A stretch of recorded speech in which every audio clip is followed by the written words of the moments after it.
Thanks for watching another DesignR1 video. Today we're going to take a look at ACT. You can see the interface is pretty simple here. We just have a couple of options and then the source database and destination database up at the top.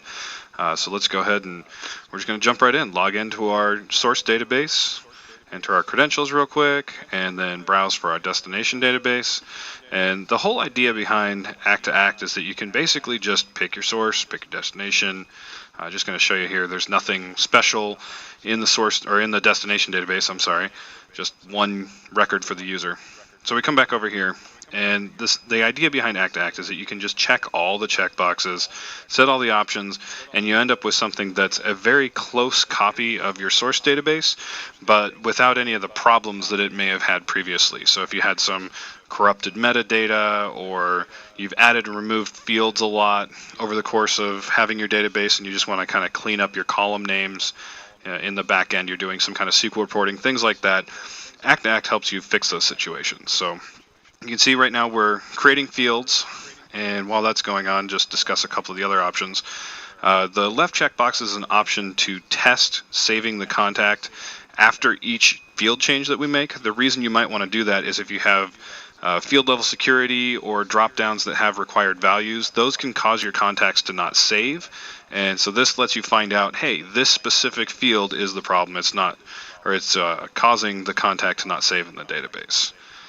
The other option that we've got is the force record reprocessing. That gives you a way to say, okay, I know that I've used ACT on this database before. I want to tell ACT to reprocess the entire thing and ignore any sort of mappings or anything else that it's done in the past. So it's just sort of an override, I guess, to the fact that ACT thinks it's worked in a database before. So we'll let this finish up doing fields here. Should be pretty close to done. Yeah, we're doing opportunity fields. So as soon as that gets done, we'll move on to processing data, and then things go pretty quickly. Just going to log into each database. We actually log into each database a couple of times. That lets us create multiple records in parallel, makes ACT very, very fast. And almost done, and on to data processing. So we'll just let it import the user records. ACT maintains user IDs.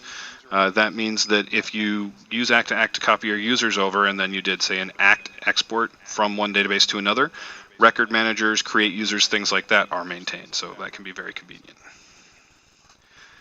And from here on out, it should be all relatively quick. We'll just let it fly through the rest of the records here, and as soon as it gets done, we will see an Excel report detailing everything that's been processed and whether it was successful, failed, so on and so forth. Kind of a convenient little thing. We'll just let it process here, and as soon as it gets done, we'll take a look at that Excel.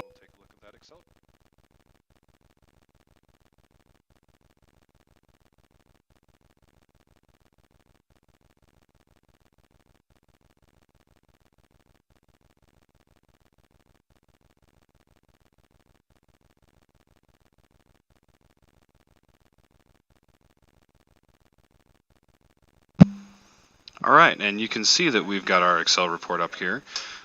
Just take a look. We've got a couple of tabs. Sorry, my recording interface is in the way a little bit, but we've got a successful tab and a failed tab.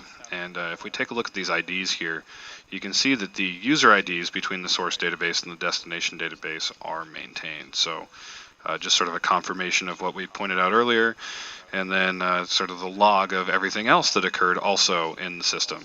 So contacts, opportunities, lots of good data there. And then if anything had failed, it would show up on the failed tab here. But you can see that we didn't have anything that actually failed this time. So all in all, a successful import.